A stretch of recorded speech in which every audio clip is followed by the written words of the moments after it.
Quero falar com você sobre o estresse. Muita gente anda estressada hoje em dia, né? E sabia que o estresse, comprovadamente, é um dos maiores causadores de doenças, incluindo depressão, complicações cardiovasculares, obesidade e câncer. E o cabelo também pode ser alvo do estresse, sabia?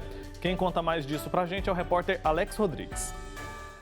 No mundo atual, são muitos os motivos que nos levam a um estresse excessivo. Contas para pagar, tarefas diárias para cumprir, trânsito e muito mais. O nosso corpo sente o resultado dessa pressão psicológica de várias maneiras. Uma delas tem chamado a atenção, já que mexe diretamente com nossa autoestima. Comecei com uma queda de cabelo abrupta, né? Foi um período da minha vida muito estressante, eu passei por alguns problemas e eu acredito que isso tenha contribuído com essa queda. Mas na época eu não sabia identificar o que estava ocasionando aquilo. Começou com uma queda mais leve, com o passar do tempo foi aumentando. E nós que somos mulheres sabemos o quanto o cabelo influencia na nossa autoestima, o quanto o cabelo faz a gente se sentir bem, faz a gente se sentir bonita. E foi quando eu decidi ir até a minha dermatologista. E em conversa com ela, né, ela traçou um caminho, nós fizemos vários exames e iniciei um tratamento. E essa queda de cabelo acontece até mesmo com as pessoas jovens. Um exemplo parecido com o da Nívia é o da Rayane, que com apenas 30 anos passou pelo mesmo problema e só conseguiu se livrar dele ao buscar a ajuda de especialistas. Fui ao médico, ele passou diversos exames para ver como é que estavam minhas vitaminas, comecei um tratamento e após o tratamento meu cabelo parou de cair, hoje ele está mais brilhoso, posso passar a mão sem medo nenhum, não está caindo como antes e foi graças ao tratamento. Quando eu percebo que a pressão do dia a dia está muito elevada, eu paro, respiro, tento fazer algo que eu gosto, um exercício. Isso tem me ajudado muito a equilibrar esse estresse. E assim o meu cabelo voltou a ter vida novamente. Além desses problemas capilares, é importante ressaltar que o estresse ele pode causar outros danos ao nosso organismo, ao nosso corpo. E em algumas questões, ele nem age de maneira direta, mas sim como um grande agravante. De um distúrbio psicológico a erupções na pele. É importante estar atento ao nível de estresse para evitar que doenças sejam alastradas. A gente sabe que o estresse ele interfere em tudo, não só na saúde mental da pessoa, mas na pele, no organismo como um todo. Então, quando a pessoa está muito estressada, ela pode manifestar com várias maneiras na pele. É lógico que não é todo mundo que vai ter, mas algumas pessoas podem realmente ter reações na pele.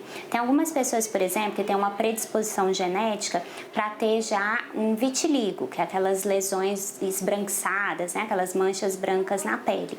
E aí, quando passam por alguma coisa que ficou mais estressado, mais ansioso, né? Alguma coisa, se a pessoa já tem a genética para ter aquilo ali, ele pode manifestar. E às vezes a pessoa já tem o vitiligo e piora quando tem um fator estressante mais importante. A mesma coisa com a psoríase, que é aquela lesão mais esbranquiçada, descamativa, com uma base avermelhada, que dá também não só no corpo, mas no couro cabeludo, em várias regiões, né, a pessoa pode ter. Ela também, se a pessoa passa por um fator muito estressante, pode ter uma piora.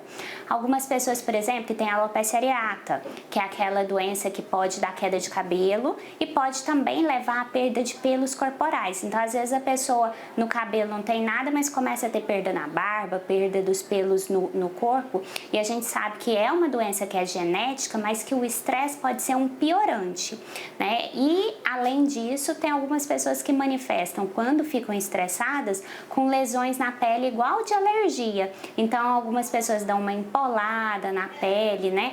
E coceira, tem gente que dá até espinha também. E isso tudo pode ser ser sintoma de uma pessoa que está mais estressada, que está mais ansiosa. Tem gente que chega a se ferir, de tanto que fica estressado, começa a criar tique nervoso, de ficar mexendo, aí fere a pele, aí vai virando um ciclo vicioso. É aquela brincadeira, né? A gente começa a mexer, não consegue parar, e isso é uma verdade. Você começa a coçar e começa a manter aquela coceira, e aí vai só piorando. Então isso tudo são coisas que a gente pode ter quando fica mais estressado. Então por isso que é importante tentar manter o autocontrole, né? Parar de ter tanto estresse para não ter essas questões tanto físicas quanto mentais. Como são dois problemas que se aliam, muitas pessoas ficam na dúvida sobre qual especialista procurar. Alguém para cuidar do psicológico ou um dermatologista para ficar de olho na pele? Nesse caso, a recomendação é para que eles trabalhem juntos. Geralmente a gente orienta a procurar em conjunto. Então a gente fala que tem que fazer o acompanhamento, por exemplo, de um vitiligo, de uma psoríase, né, da alopecia areata com um dermatologista, mas o psicólogo, às vezes chega a ser necessário até o psiquiatra também, eles são parceiros. Então a gente não consegue fazer tudo sozinho. Então o dermatologista vai ajudar nas questões da pele, mas só as questões da pele não vão conseguir resolver tudo, que é o que a gente falou, que a origem, né, o pior, o desencadeante pode estar sendo aquela questão emocional. Então a associação do tratamento com um psicólogo, com um psiquiatra é muito importante. Quanto antes uma doença que se agrava por estresse for detectada, mais tranquilo é o procedimento para a recuperação. Por isso é importante ficar atento aos sinais que o corpo dá. Aquele estresse do dia a dia, o básico, não costuma ser um grande problema.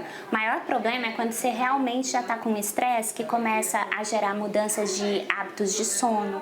Então você não consegue dormir mais tão bem, começa a ter dificuldade para começar a dormir ou acorda várias vezes à noite.